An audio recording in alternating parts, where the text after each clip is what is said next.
most ये sir आ रही है।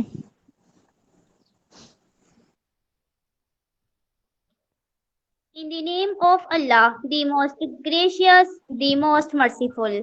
Assalamu alaikum wa rahmatullahi wa barakatuhu to all listeners. I hope you are all well, inshallah. Firstly, I am really thankful to our respected organizer of this webinar, Dr. Muhammad Akram, Chairperson, Department of Eastern Medicine and Surgery, Government College University, Faisalabad, for organizing these informative, precious, and beneficial webinars on daily basis. And thank you so much all participants for joining us, and my special thanks to all respected guest speakers. Firstly, recitation of Holy Quran.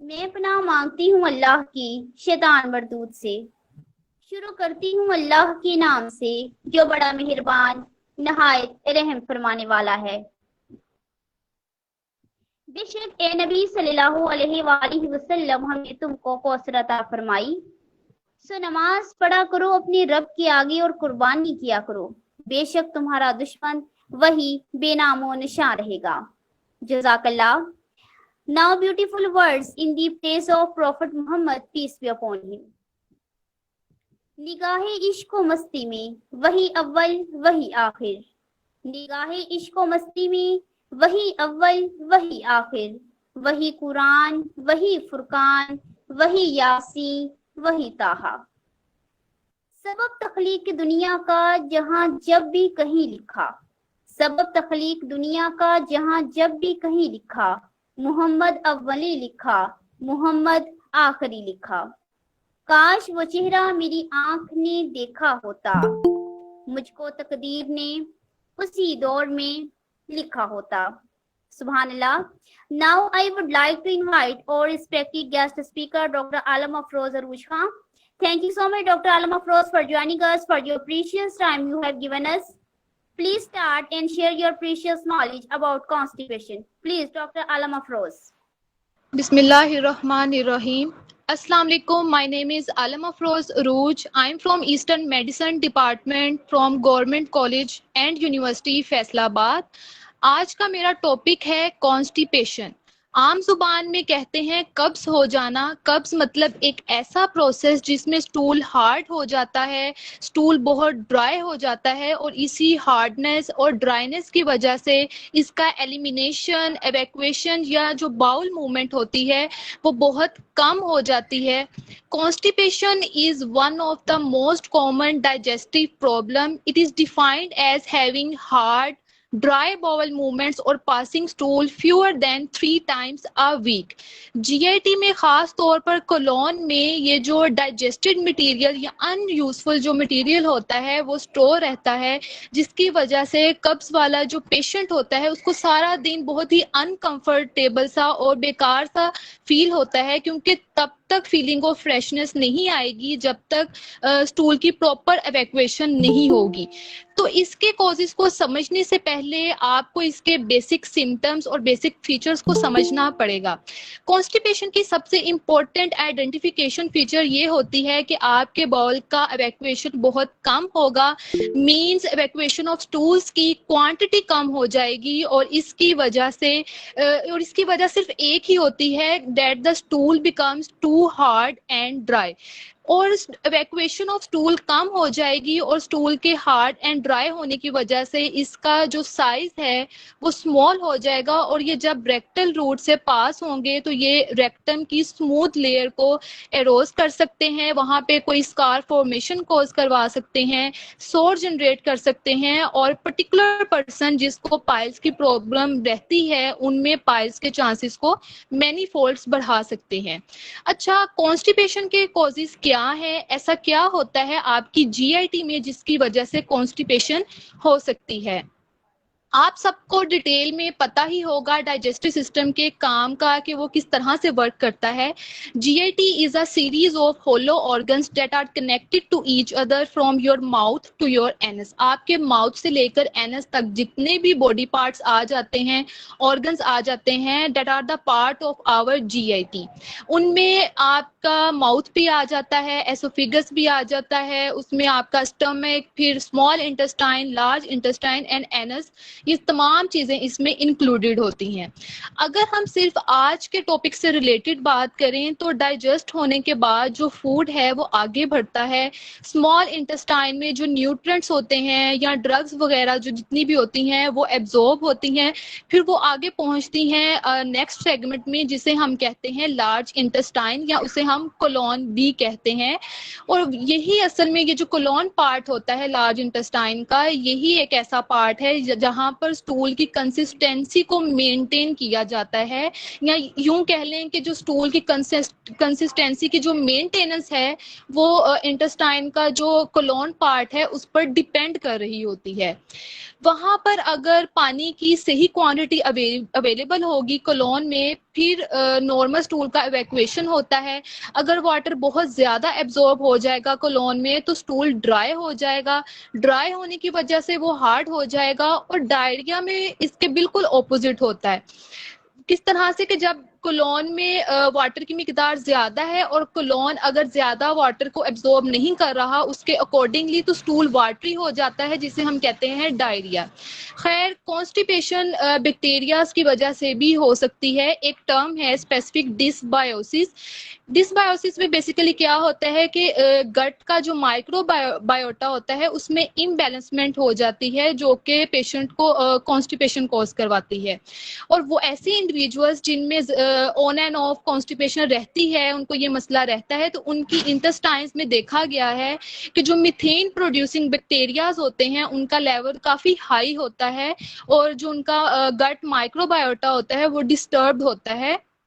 So constipation के पीछे bacteria या फिर normal flora का disturb हो जाना ये भी एक रीजन हो सकती है। उसके अलावा डाइट रिलेटेड इश्यूज भी हो सकते हैं। सिंपल आपको अगर मैं एक मिट्टी जो जिसे हम क्ले कहते हैं उसकी एग्जांपल दूं तो जितना आप उसमें पानी भरते जाएंगे उतनी ही वो सॉफ्ट होगी। जैसे जैसे वो ड्राई होगी उसके अंदर का पानी इवेपोरेट होगा तो वो जो सॉफ्टनेस होती है मिट्टी की वो आहिस्ता आहिस्ता हार्ड हो जाएगी।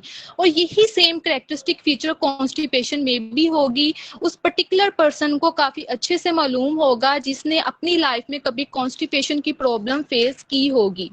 अच्छा, पहली वजह तो डिस्कस होगी कि कोलोन वाटर को ज्यादा एब्जॉर्ब कर लेता है जिसकी वजह से कॉन्स्टिपेशन हो जाती है, स्टूल ड्राई हो जाएगा और हार्ड हो जाएगा। दूसरी वजह है कोलोन मसल्स की जो कंट्रैक्शन है वो बहुत कम हो जाती है, स्लो हो जाती है, जिसकी वजह से स्टूल स्लोली मूव करता है। हमारा जो कोलोन है इनमें पेरिस्टाल्टिक मूवमेंट्स हो रही होती हैं और ये जो मूवमेंट है स्टूल्स को आगे की तरफ धकेलने का काम करती हैं, या कह लें जो कोलोनिक मूवमेंट्स हैं वो स्टूल को आगे की तरफ मूव करवाती हैं टुवर्ड्स द रेक्टम उसकी प्रॉपर इवैक्यूएशन के लिए। और जब स्टूल मटेरियल या फीकल मटेरियल जब रेक्टम में आता है तो रेक्टम डिस्टेंड करता है और वही डिस्टेंशन कॉज करवाती है डेफिकेशन रिफ्लेक्स को।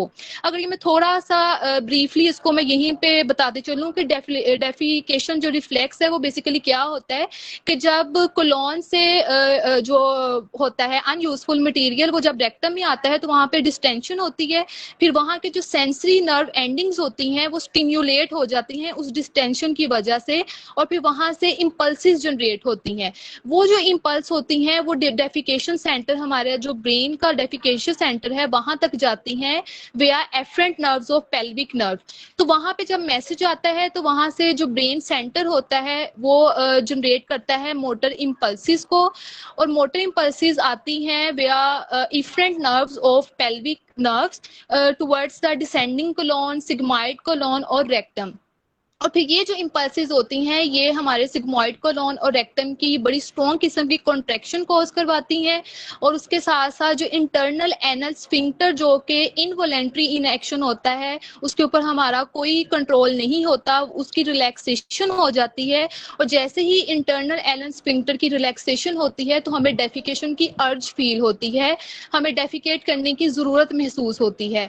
और साइमल्टेनियसली अगर आप चाहें तो उसको इवैक्यूएट करवाना है स्टूल्स को, तो जो एक्सटर्नल एनल स्फिंक्टर्स होते हैं उसकी आप रिलैक्सेशन भी करवा सकते हैं, और अगर अभी स्टूल पास करने वाली कंडीशन नहीं है तो आप उसको कंट्रोल भी कर सकते हैं, सप्रेस भी किया जा सकता है, क्योंकि जो एक्सटर्नल एनल स्फिंक्टर्स होते हैं ये वॉलेंट्री होते हैं, इनको आप कंट्रोल कर सकते हैं।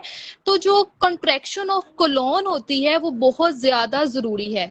जब कोलॉन की कंट्रैक्शन स्लो होगी तो स्टूल भी आहिस्ता आहिस्ता आगे बढ़ेगा।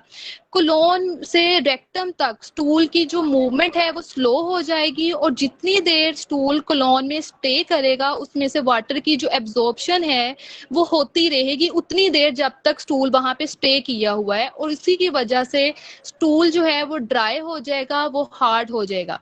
अब हम बात करते हैं इसके मेन कॉजेज की। मैं उन्हीं कॉजेज का यहाँ पे बताऊंगी जस्ट जो ज्यादातर वजह बनते हैं कॉन्स्टिपेशन का।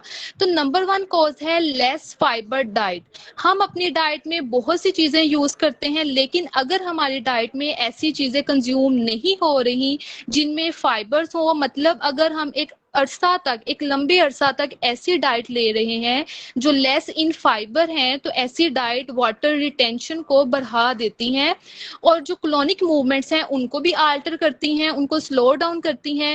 इवैक्यूएशन ऑफ बाउल को इफेक्ट करेगी ये जो होती है लेस फाइबर डाइट, क्योंकि वाटर को एब्जॉर्ब और रिटेक करने के लिए फाइबर डाइट बहुत अहम रोल प्ले करती है। तो अगर फाइबर का इनटेक नहीं होगा तो वाटर को जो रिटेक करने की एबिलिटी है वो डिस्टर्ब होगी। जब वाटर रिटेक नहीं होगा तो कोलॉन में उसकी एब्जॉर्प्शन ज्यादा हो जाएगी, और फिर वाटर जो है वो स्टूल में से कम होता चला जाएगा, स्टूल में हार्डनेस और ड्राइनेस पैदा होना शुरू हो जाएगी। तो बेसिकली प्रॉब्लम यहीं से शुरू होती है। तो अगर आपको अपनी प्रॉब्लम को ठीक करना है तो आपको अपनी डाइट को फिक्स करना होगा, आपको अपने ब्रेकफास्ट, लंच और डिनर के टाइम को स्ट्रिक्टली फॉलो करना होगा, और डाइट में ऐसी चीजों को जरूर इंक्लूड करना पड़ेगा जिनमें फाइबर्स हो। आप उनमें सलाद भी यूज कर सकते हैं, ऐसी वेजिस का भी इस्तेमाल कर सकते हैं जिनको आप रॉ फॉर्म में ले सकते हैं। फाइबर्स बेसिकली 2 टाइप्स के होते हैं, सोल्यूबल एंड इनसोल्यूबल। जो सोल्यूबल फाइबर्स होते हैं वो वाटर में डिसोल्व हो जाते हैं, और वो वाटर में चूंकि इनके पास एबिलिटी होती है खुद को डिसोल्व करवाने की, ये स्टूल के अंदर मिक्स होके जेल लाइक मटेरियल बनाते हैं। और वो जो म्यूसिलेजिनस जेल लाइक मटेरियल जब बनता है तो वो क्या करता है, अल्टीमेटली स्टूल को सॉफ्ट कर देता है, जिसकी वजह से स्टूल का इवैक्यूएट होना इजी हो जाता है। उसके अलावा जो इनसोल्यूबल फाइबर्स होते हैं ये it retains most of its structure as it goes through the digestive system। ये स्टूल के साथ मिलकर बल्क पैदा करते हैं, उसे सॉफ्ट करते हैं, and this makes it easier to pass through the rectum। So जो लेस फाइबर इन डाइट है उसका विड्रॉ करना, और जितनी फाइबर डाइट आप यूज करेंगे उतना ही उसमें वो जो पेशेंट है उसको कभी लाइफ में ये कब से रिलेटेड प्रॉब्लम्स नहीं होंगे। It is very important. दूसरा कॉज है lack of physical activity. Physical activity का रिलेशनशिप है कॉन्स्टिपेशन से। वो ये है कि मसल्स की जो स्ट्रेंथ है उसको ये एक स्टेबिलिटी प्रोवाइड करना होता है, इसका जो मेन फंक्शन है। अगर किसी पर्सन का लाइफस्टाइल स्लगिश है, वो ज्यादा मूवमेंट नहीं करता, उसकी लाइफ में कोई खास फिजिकल एक्टिविटी नहीं है, तो इससे कोलोन के मसल्स की स्ट्रेंथ वीक होगी। वो लोग जो कंटिन्यूअसली एक फिक्स टाइम में एक्सरसाइज करते हैं, जो लोग फिजिकली एक्टिव होते हैं, उनकी बॉडी में बाउल मूवमेंट और बाकी का भी फिजियोलॉजिकल सिस्टम मेंटेन रहता है। तो इस तरह एक जो नॉन फिजिकल एक्टिव पर्सन है उसको कॉन्स्टिपेशन हो सकती है। थर्ड जो कॉज है वो है ड्रग इंड्यूस्ड डिजीजेस का आप सबको पता ही होगा, लेकिन अगर मैं आज के टॉपिक से रिलेटेड बात करूं तो जो ड्रग इंड्यूस्ड कॉन्स्टिपेशन होती है वो ज्यादातर ओपियोइड्स के इस्तेमाल से भी हो सकती है। स्टमक अल्सर के पेशेंट्स को ज्यादातर प्रेस्क्राइब की जाती हैं एंट एसिड्स जो HCl की प्रोडक्शन को कम करती हैं। एंट एसिड्स दो तरह की होती हैं, एक होती हैं एल्यूमिनियम हाइड्रोक्साइड और दूसरी होती हैं मैग्नीशियम हाइड्रोक्साइड।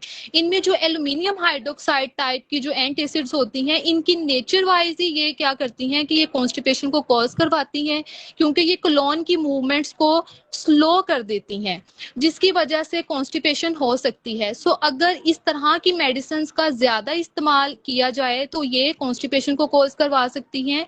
और ऐसी तमाम ड्रग्स जो आपकी बॉडी में पानी की कमी करें, वो तमाम ड्रग्स आपके अंदर कॉन्स्टिपेशन कॉज करवा सकती हैं।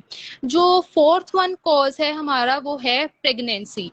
जो वुमेन्स प्रेगनेंसी के फेज से गुजर रही होती हैं, खास तौर पर जो फर्स्ट ट्राइमेस्टर के अगले जो ट्राइमेस्टर्स होते हैं उसके बाद का जो फेज होता है, ऐसे में वुमेन्स को बहुत ज्यादा कॉन्स्टिपेशन का प्रॉब्लम रहता है, but this is a very common associated condition. इसके अलावा एक और बहुत कॉमन कंडीशन होती है कॉन्स्टिपेशन की वजह की, और वो है ट्रैवलिंग। जो लोग ट्रैवल करते हैं, जिनका कोई रूटीन नहीं होगा, कभी लेट नाइट ट्रैवल करना है उनको या कभी अर्ली इन द मॉर्निंग वो ट्रैवल कर रहे हैं, तो उनका जो बायोलॉजिकल क्लॉक होता है, सर्कैडियन रिदम जो है उनका, वो डिस्टर्ब हो जाता है और उनकी ये प्रॉब्लम, उसकी वजह से उनको ये कॉन्स्टिपेशन की प्रॉब्लम हो सकती है। एंड मोस्ट ऑफ केस आपने भी ये इन चीजों को फेस की ही होंगी आपने भी, क्योंकि ट्रैवलिंग में आपको अपनी डेली रूटीन से हटकर ट्रैवल करना पड़ता है और आपकी जो डेली की रूटीन है वो डिस्टर्ब हो जाती है। जब आप मॉर्निंग में अपने स्केड्यूल के अकॉर्डिंग उठते हैं, फॉर एग्जांपल एक स्टूडेंट है, उसने सुबह उठ के उसको पता है कि मैंने स्कूल जाना है, कॉलेज जाना है या यूनिवर्सिटी जाना है, या फिर कोई भी ऑफिस वर्कर बॉय है या गर्ल है, उन्होंने अपने ऑफिस में जाना है, तो उसी अपने स्केड्यूल के अकॉर्डिंग, उसी टाइम के अकॉर्डिंग उठेगा, अपना फ्रेश होगा, खाए पिएगा, ठीक है, और उसकी वो सारी रूटीन एक मैनेज हुई होती है। लेकिन इन केस ऑफ इमरजेंसी अगर आपको कहीं ट्रैवल करना है तो आपको उन तमाम अपनी रूटीन को साइड पे करके वो सारी रूटीन को डिस्टर्ब करना पड़ जाता है और आप प्रॉपर से वो कह लें कि आप फ्रेश नहीं हो पाते, जिसकी वजह से कॉन्स्टिपेशन हो सकती है। इसके अलावा जो एक बहुत इंपॉर्टेंट कॉज है वो है अब्यूज ऑफ लैक्सेटिव्स।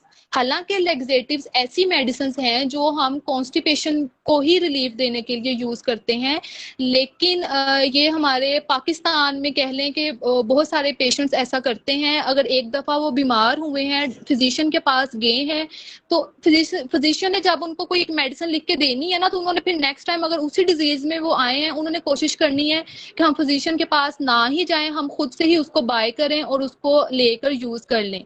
तो लेकिन ये चीज बहुत गलत है। क्यों? क्योंकि बहुत सारी अद्वियात का गैर मामूली और उनका जो इरेगुलर यूज होता है वो भी आपके लिए प्रॉब्लमेटिक हो सकता है, उनके भी साइड इफेक्ट्स होते हैं। तो इसी तरह से जो लैक्सेटिव का यूज है वो भी इसी तरह से ही है।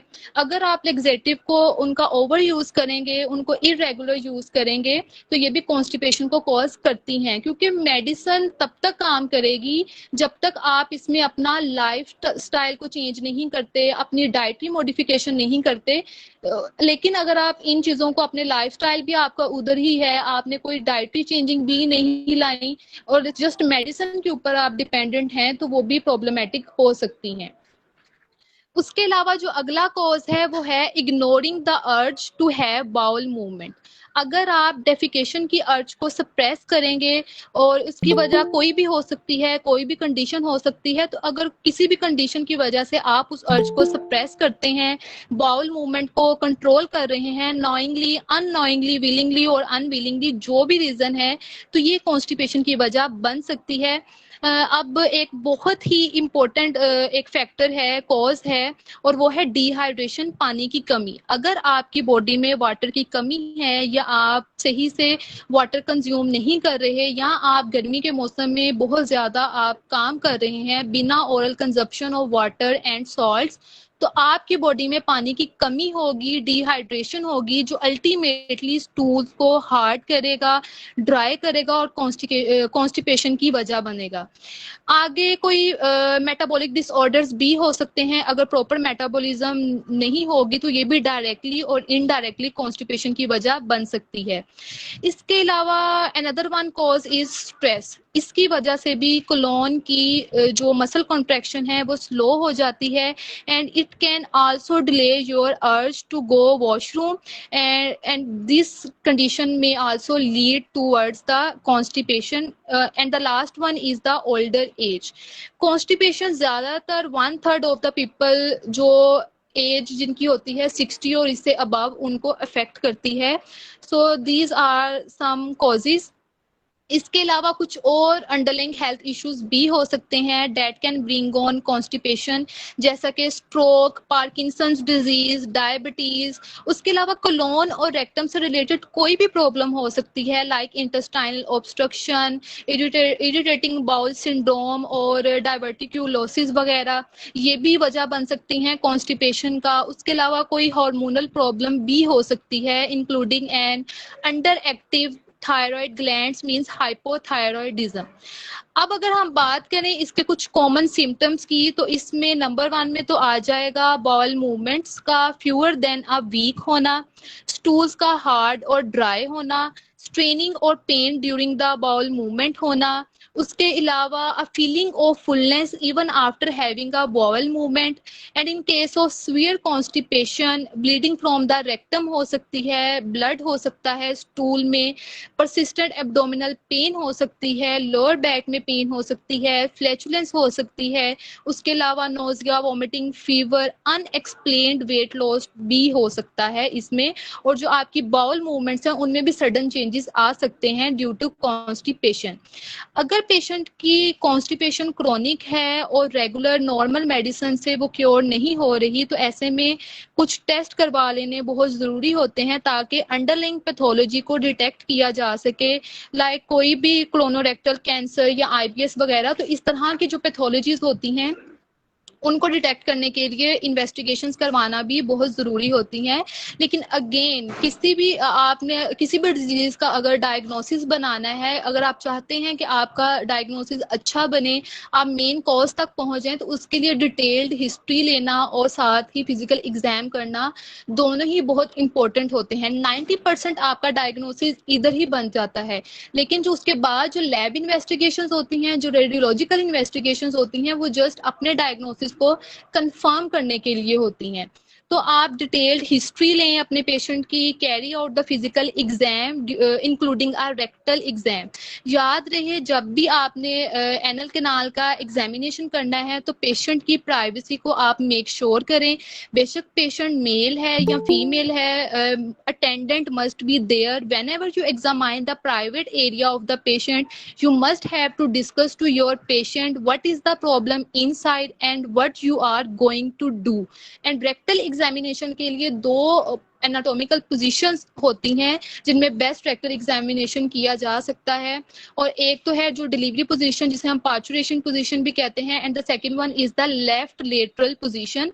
उसमें क्या होता है कि हम पेशेंट को लेफ्ट साइड पे लेटा देते हैं, उसे कहते हैं कि अपनी नीज को अपने एब्डोमेन के साथ जोड़ ले। तो इन 2 पोजीशंस में हम रेक्टल एग्जाम बेहतर तरह से कर सकते हैं, और इसमें यूजुअली होते हैं digital rectal exam. Digital rectal examination में जो फिजिशियन होता है वो अपने हाथ पे ग्लव वेयर करता है, उसको लुब्रिकेट करता है और फिर जेंटली फिंगर को रेक्टम के थ्रू इंट्रोड्यूस करता है अंदर की तरफ, और फिर वो पल्पेट करके देखता है किसी भी इसके थ्रू कोई भी अंडरलाइंग पैथोलॉजी, अगर कोई मैस है फाइंड हो जाए तो वो भी हम उसे इजिली डिटेक्ट कर सकते हैं। इसके साथ साथ अगर कोई अंदर ट्यूमर है तो फिजिशियन की फिंगर के ऊपर अगर कोई ब्लड स्टेन वगैरह आ रहा है तो ये भी हो सकता है कि पेशेंट के अंदर कोई ट्यूमर प्रेजेंट हो। तो ये इस तरह से कह लें कि डिजिटल रेक्टल एग्जाम करना भी बहुत इंपॉर्टेंट होता है। इसके अलावा आप अपने पेशेंट की जो है कुछ ब्लड टेस्ट भी करवा सकते हैं, like CBC, electrolytes, thyroid function test करवाएं आप। रेडियोलॉजिकल इन्वेस्टिगेशंस में आप एब्डोमिनल एक्सरे करवा सकते हैं, एनोरेक्टल मैनोमेट्री भी करवा सकते हैं, and it is the test use to evaluate anal sphincter muscle function. इसमें एक थिन ट्यूब इंसर्ट की जाती है with balloon tip into the anus. Anus में एक बलून टिप के साथ एक वो ट्यूब इंसर्ट की जाती है, और जब ये ट्यूब अंदर की तरफ चले जाती है तो बलून को इन्फ्लेट किया जाता है और फिर उसे स्लोली बाहर की तरफ पुल आउट किया जाता है। इसके अलावा एक और टेस्ट है जिसे हम बेरियम एनीमा एक्सरे कहते हैं, and this type of the test is used to examine the colon. For this test patient will drink a special liquid the night before the test to clean out the ball.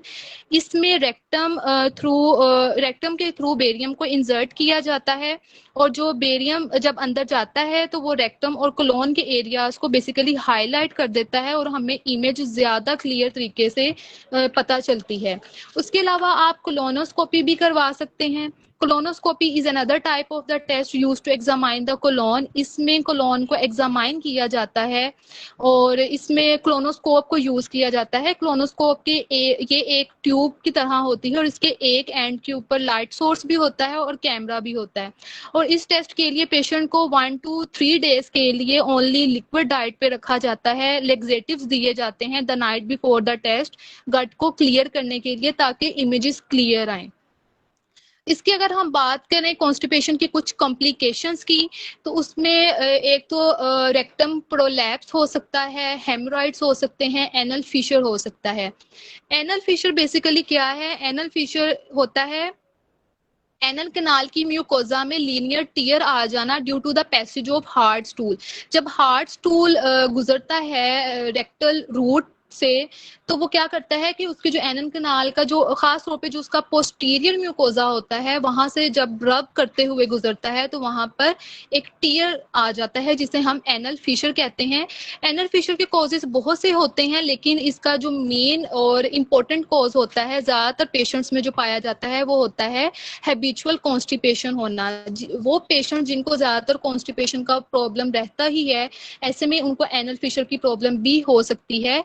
जबकि इसके कुछ secondary causes भी हो सकते हैं, like कोई भी acute chronic infection हो सकता है, टीबी हो सकती है, कैंसर भी हो सकता है। उसके अलावा आईबीडी, इन्फ्लेमेटरी बाउल डिजीज जिसमें क्रोन्स डिजीज, अल्सरेटिव कोलाइटिस, ये आ जाते हैं। लेकिन एक बात मैं बताते चलूं कि अगर पेशेंट को एनल फिशर का प्रॉब्लम है तो उसमें कभी भी आप डिजिटल रेक्टल एग्जामिनेशन नहीं करेंगे, क्योंकि ऑलरेडी एनल स्फिंक्टर जो है वो स्पैज्म फॉर्म में होता है, वो ऑलरेडी कंट्रैक्टेड है और वो उसमें सख्ती आई हुई होती है। लेकिन जब आप फिंगर को इंट्रोड्यूस करने की कोशिश करेंगे तो पेशेंट को बहुत ज्यादा पेन होगी। तो ऐसे में हम पेशेंट का डिजिटल रेक्टल एग्जाम नहीं करते। जस्ट आप जब पेशेंट का एग्जामिनेशन करना स्टार्ट करते हैं तो उसमें आपको उस टीयर के साथ ही एक एक्सटर्नल लंप फील होता है जिसे हम सैनिटल पाइल कहते हैं। तो ये सैनिटल पाइल ही बेसिकली इंडिकेशन होती है एनल फिशर की।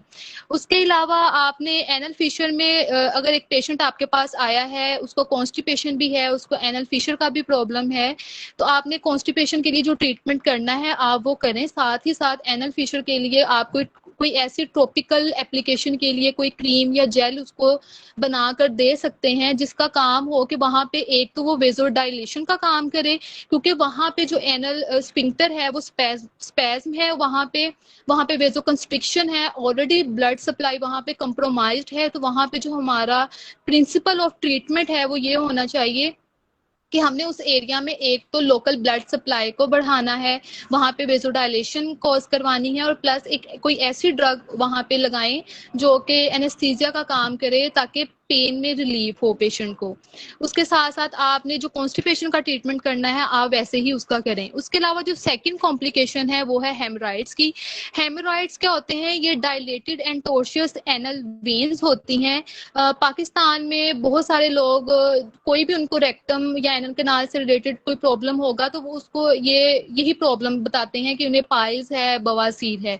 हालांकि मोस्ट ऑफ द केसेस ऐसा ही होता है, लेकिन समटाइम्स ऐसा नहीं भी होता, कोई और पैथोलॉजी होती है पाइल्स के अलावा की। तो इसमें ये होता है कि आपने एग्जाम लाजमी करना होता है। पेशेंट की बात को आप ना फोकस करें, जो आपने खुद एग्जामिनेशन करना है, आपकी जो खुद अपनी आइडेंटिफिकेशंस हैं उनके ऊपर आप ज्यादा एतमाद करें। तो जो हेमोराइड्स होते हैं ये दो तरह के होते हैं, external and internal. Internal haemorrhoids वो होते हैं जो एनल कैनाल के टॉप रीजन से ओरिजिनेट होते हैं, जबकि जो एक्सटर्नल हेमोराइड्स होते हैं वो एनल कैनाल के लोअर रीजन से ओरिजिनेट होते हैं। और इनका भी जो प्राइमरी कॉज होता है वो हैबिचुअल कॉन्स्टिपेशन होना ही होता है, जबकि इसके कुछ सेकेंडरी कॉजेज भी हो सकते हैं, like liver cirrhosis, hepatitis B and C, fibrosis हो जाना, मैलिग्नेंसी, कैंसर वगैरह। लेकिन हेमोरॉइड्स में पेशेंट आपके पास जब आता है तो उनको अगर स्वेयर किस्म की हैं तो उन्हें ब्लीडिंग पर रेक्टम भी होती है। तो यहाँ पे मैं आपको कुछ बातें बताना चाहूंगी जिससे आप अपना डिफरेंशियल डायग्नोसिस बना सकते हैं सिर्फ एक ही उस सिम्टम से, कि अगर पेशेंट आपको कहता है कि उसके स्टूल में ब्लड आ रहा है तो आपने किन चीज़ों को नोट करना है। अगर तो ब्लड फॉलो कर रहा है स्टूल को, मतलब पेशेंट कहता है कि मैं स्टूल पास करता हूँ उसके बाद चंद एक कतरे आते हैं ब्लड के, this goes in favour towards the hemorrhoids. ठीक है, ये हेमोरॉइड्स में ऐसा होता है क्योंकि जब पेशेंट ट्रेनिंग करता है अपनी फीकल मैटर को इवैक्यूएट करने के लिए, तो ऐसे में जो एनल वेन्स होती हैं जो ऑलरेडी डायलेटेड और स्वोलन होती हैं वो फट जाती हैं और जिसकी वजह से फ्रेश ब्लड आ सकता है। उसके अलावा जो एनल फिशर है उसका पेशेंट कंप्लेन करेगा कि ब्लड होता है अलोंग द, एक लाइन लगी होती है स्टूल के साथ ब्लड की, और ये एक क्लासिकल फीचर है एनल फिशर का, क्योंकि जब हार्ड स्टूल एनल कैनाल में से जब पास आउट होगा तो वो जो उसकी पोस्टीरियर म्यूकोजा है उसको रब करता हुआ जब गुजरेगा तो वहां पे ऑलरेडी अगर टीयर वहां पे है, एनल फिशर है, तो उसको वो मजीद डैमेज करता आएगा, तो उसके साथ वो ब्लड लगा होगा स्टूल के। उसके अलावा अगर क्लॉट्स आ रहे हैं ब्लड के तो ये कैंसर भी हो सकता है, और अगर स्टूल के अंदर मिक्स्ड फॉर्म में ब्लड है और डार्क कलर के स्टूल्स आ रहे हैं पेशेंट को, तो ये हो सकता है कि पेशेंट को क्रोन्स डिजीज या अल्सरेटिव कोलाइटिस या फिर जो अल्सर्स होते हैं, अल्सर्स ब्लीड करते हैं, ये उस वजह से भी हो सकता है। और हेमोरॉइड्स में आप डिजिटल रेक्टल एग्जाम भी कर सकते हैं, इसमें आप प्रोक्टोस्कोपी भी करवा सकते हैं पेशेंट की। इसके अलावा जो इसका हेमोरॉइड का ट्रीटमेंट होता है ये फिर एक अलहदा सा टॉपिक बन जाता है। बहरहाल आपने उसकी ग्रेडिंग करनी होती है, ग्रेड 1, 2, 3 एंड 4, एंड उसके अकॉर्डिंग ही ट्रीट करना होता है। अब जरा हम वापस आते हैं अपने टॉपिक के ऊपर जो है कॉन्स्टिपेशन। इसके ट्रीटमेंट में आपने डाइट को चेंज करें, पेशेंट की जो फिजिकल एक्टिविटी है उसको बढ़ाएं, और and these are the easiest and fastest ways to treat and prevent the constipation. आप वाटर इनटेक को बढ़ाएं, बॉडी को हाइड्रेटेड रखें, अल्कोहल एंड कैफिनेटेड ड्रिंक्स की कंजप्शन को लिमिट रखें क्योंकि ये भी डिहाइड्रेशन को कॉज करती हैं। इसके अलावा जो फाइबर इन रिच डाइट है वो यूज करें, such as raw fruits, vegetables, whole grains, beans, prunes, और जितने भी ब्रांड सीरियल्स हैं आप उनका यूज करवा सकते हैं, कर सकते हैं। And your daily intake of fibre should be between 20 to 35 grams, 20 से 35 ग्राम तक का आपका इनटेक होना चाहिए डेली। और लो फाइबर डाइट को कट डाउन करें, जैसे कि मीट हो गया, मिल्क, चीज वगैरह। तो इन और जितने भी प्रोसेस्ड फूड होते हैं इनसे आप परहेज करें, उनको कम करें। एक्सरसाइज करें कम से कम 30 minutes per day, at least 5 times per week. आप इसमें वॉक कर सकते हैं, स्विमिंग कर सकते हैं, that's your choice. And if you feel the urge to have a bowel movement, don't delay. जितना आप डिले करेंगे उतना ही स्टूल हार्ड होगा, ड्राई होगा। और इसके अलावा लेक्सेटिव्स का यूज भी किया जा सकता है। मार्केट में बहुत से fibre supplements, osmotic agents, stool softeners and lubricants वगैरह अवेलेबल हैं जो आप यूज कर सकते हैं कॉन्स्टिपेशन से रिलीफ के लिए।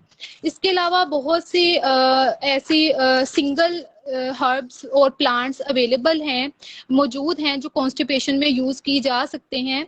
उनमें नंबर 1 पे आ जाता है गुले सुर्ख, रेड रोज़। ये कॉन्स्टिपेशन में बहुत ज़्यादा मुफीद है। इसकी पत्तियाँ यूज़ की जाती हैं, और जो माजून गुलकंद जो कि बहुत ज़्यादा यूज़ होती है कॉन्स्टिपेशन के पेशेंट के लिए, उसमें भी यही यूज़ हो रहे होते हैं। और ये रोज़ेसी फैमिली से बिलोंग करती है। इसका टेम्परामेंट कोल्ड और मॉइस्ट होता है in first order. Taste wise ये थोड़ा बिटर और एस्ट्रिंजेंट होता है, और ये एज अ लेक्सेटिव काम करता है। और इसके अलावा ये एफ्रोडाइजिक भी होती हैं, एंटीपायरेटिक भी हैं रेड रोज, और एज अ कार्डियोटोनिक भी यूज होती हैं। और इसकी डोजेज जो है, सेफ डोज जो है, वो होती है 5 to 7 ग्राम। उसके अलावा आ जाता है अरंड, जिसे हम कैस्टर ऑयल भी कहते हैं। ये एक तरह का नॉन इरिटेंट परगेटिव होता है, और कॉन्स्टिपेशन में बहुत ज्यादा अच्छा है, इफेक्टिव है। ये इंटेस्टाइन्स को स्टिम्युलेट करता है, एंड क्लोन की जो मसल्स को ये जब स्टिम्युलेट करता है, तो वहां पे उसकी जो कंट्रैक्शन है क्लोन की, वो प्रॉपर होती है इसकी वजह से, जिसकी वजह से स्टूल हार्ड और ड्राई नहीं होता। इसका जो टेम्परामेंट है वो वार्म एंड ड्राई होता है, मतलब हॉट एंड ड्राई।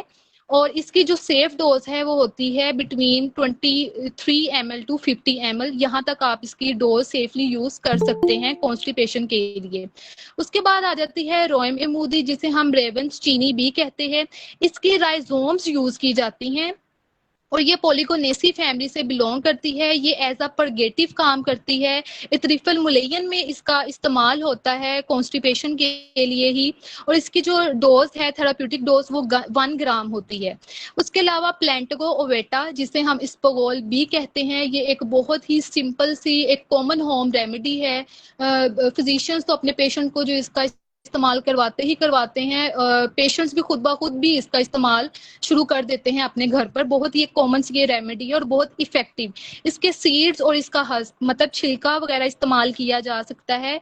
ये एज अ लेक्सेटिव काम करता है। ये फीकल मैटर को बल्क प्रोवाइड करता है, उसको सॉफ्ट करता है, जिसकी वजह से जो हार्ड फीकल मैटर है उसकी इवैक्यूएशन इजीली हो जाती है।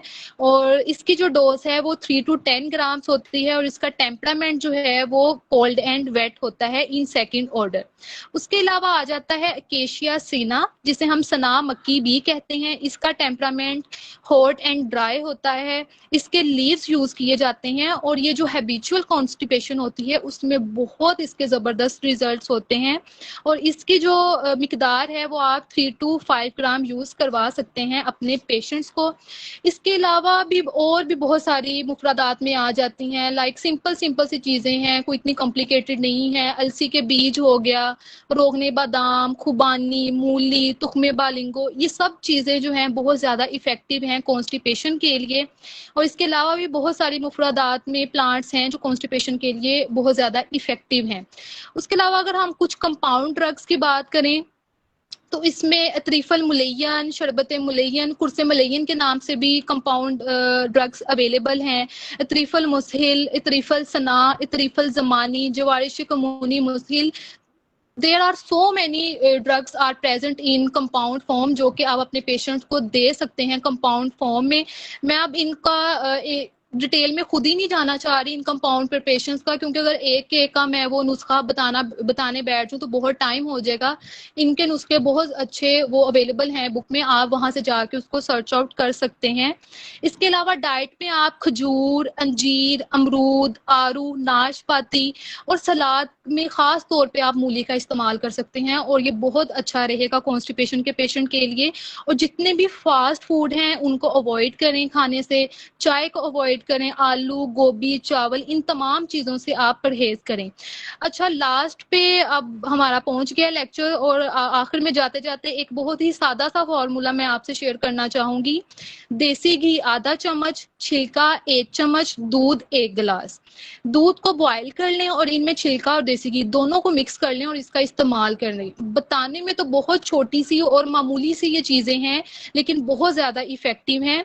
और उसके अलावा एक और आप कंपाउंड प्रिपरेशन तैयार कर सकते हैं, उसमें पोस्त हलीला जर्द, फिलफिल स्याह, अजवाइन देसी, पुदीना खुश्क, सना मक्की, गुले सुर्ख और सफ़ेद नमक, इन तमाम चीज़ों को हम वज़न में ले लें, 10-10 ग्राम इनका ले लें और इन अज्जा का सफ़ूफ बना लें। सुबह शाम अपने पेशेंट को 2 ग्राम पानी के साथ इसका इस्तेमाल करवाएं और साथ में रात के टाइम इतरिफल जो मुलैयन है उसका इस्तेमाल करवाएं, हाफ टी स्पून जो होता है वो। तो ये इंशाल्लाह बहुत अच्छा रहेगा आपके पेशेंट्स के लिए। So this is all about my today's lecture. Thank you so much, Dr. Muhammad Akram, Head of Eastern Medicine Department, and thank you so much, Dr. Nimra Shahid, Sir Mansoor Al Aziz Sahab from Matab Al Mansoor for organizing this webinar and inviting me as a guest speaker. Thank you so much. Jazakallah. Thank you so much, Dr. Alam Afroz, for joining us, for your precious time you have given us. Mashallah, great job. Your overall lecture, in fact, your each and every word was very informative, precious, and beneficial for all listeners. And you have explained very well about this important topic. And thank you so much, Dr. Muhammad Akram, Chairperson, Department of Eastern Medicine and Surgery, Government College, University, Faisalabad. And thank you so much.